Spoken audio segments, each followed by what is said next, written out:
Nasa 1 milyong pamilyang Pilipino ang inaasahang makikinabang sa Estate Tax Amnesty Extension Act na isa ng ganap.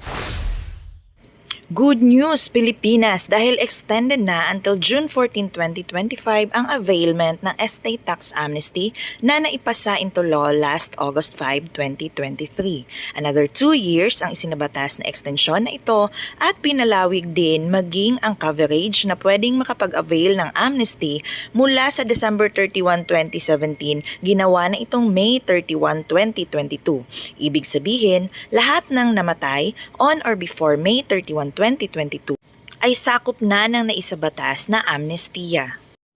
Ang estate tax amnesty ay makakatulong sa libo-libong Pilipino upang maitransfer ang mga namanang properties na walang penalty at a minimum rate of 5,000 pesos or at a basic estate tax rate of 6%.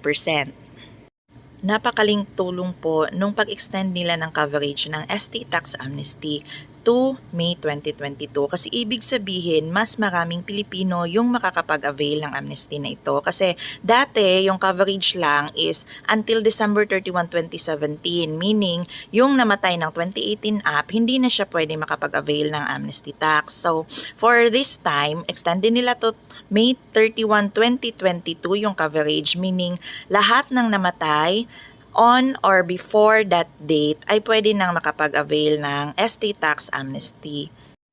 Napakaliking bawas po nito kasi kung babayaran mo yung mga penalties from 2017 or before 2017 or during 2022 to 2024, napakalaki na ng penalty na pwede mong bayaran kung wala ang amnestiya na ito. So for mga properties naman na medyo maliit lang, mabibigyan kayo ng chance dito na maisettle yung properties na yon, mai-transfer sa inyo without penalty at 5,000 pesos lang yung babayaran.